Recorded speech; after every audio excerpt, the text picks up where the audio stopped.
last Sunday, nalaman ninyo ang tungkol sa Punta Bell Resort and Farm Adventure dito sa Hermosa, Bataan. This time, we are thrilled to showcase the amazing amenities and nature activities that you will truly enjoy. 13 hectares, 7 pools, more than 300 pax capacity in one great venue. Ayan ang ipinagmamalaki ng Punta Bell Resort and Farm Adventure sa kanilang mga guests. Bawat sulok ay masasabing post-worthy at Instagram-ready mula sa mga plant frames, giant chair, kawa bath, at giant mudslide. Sulit ang maghapon ng day trippers dito. Kung balak mo naman magstay ng mas matagal, the resort offers several accommodation options from cottages, small and big family rooms, barkada rooms, and even dorm-type bedrooms for corporate and company outings. Sa laki ng lugar, ay may moment ka pa para makapag-soul searching sa prayer walk at Big Cross surrounded by trees at ang calming batis. Ang tahimik at relaxing na ambience ay perfect para sa mga naghahanap ng peace and quiet mula sa gulo at ingay ng Maynila. Pero teka, hindi pa uhuli ang mga partygoers dahil dito, nakapag-swimming ka na, may matching foam party pa. Natiyak na mag-e-enjoy ang lahat, bata man o matanda. Dito po sa Punta Bell Resort po, every Saturday and Sunday, meron po kami mga events like pool party po. So meron po kaming mga DJ and foam party po na nagaganap po dito. Bukod po doon, minsan nagkakaroon po kami ng mga acoustic live. Pumunta na kayo dito sa Punta Bell, maganda rito, marami kayong activities, lalo na yung sa mga views, talagang patok na, sikat na talaga siya. As in. At pagsapit ng gabi, may bonfire pa to cap off the day.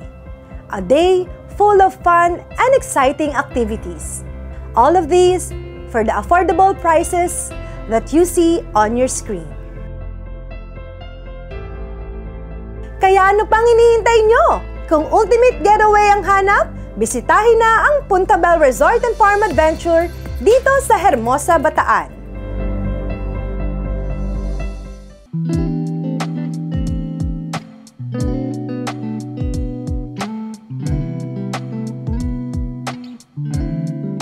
Paborito nyo ba ang piniritong itik? Kung oo, ang inyong sagot, malamang kilala nyo ang tinaguriang Itik Queen ng Angono, Rizal. Sila ay si Apolonia Morales o Nanay Plonia. Simula ng 1972, nagluto na ako ng itik. Ika-50 taon na ngayon, nagluluto ako ng itik. Hindi ko tinigilan. Araw-araw, kumukuha, padagdag ang kuha, padagdag ang bumibili. Napakadami talagang bumibili. At sabi ko, pag naluto itik, ay ng kalan, ha?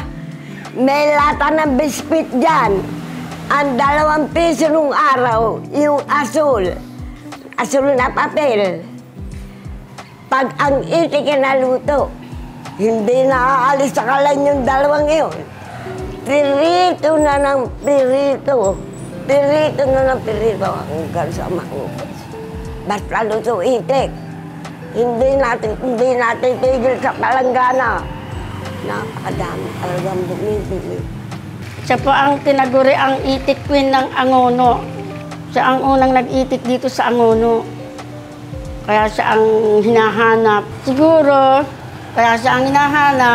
yung kasabihang the original is the best. Nung magsimula nga magtinda ng itik ang inang ko, nagkaroon na kami ng sarili-sarili namin. Kalupa kami.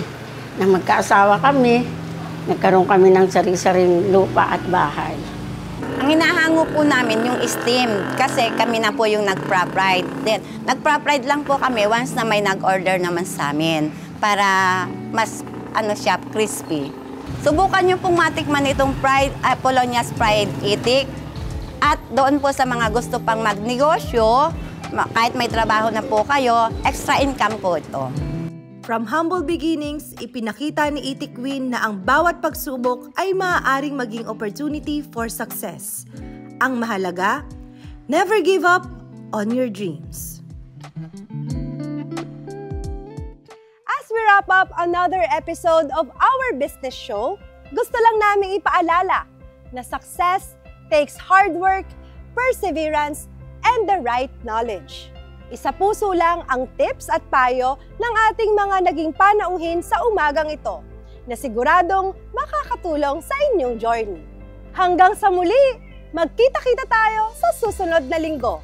Ito ang Negosyo Goals, ang gabay sa pagtupad ng inyong pangarap.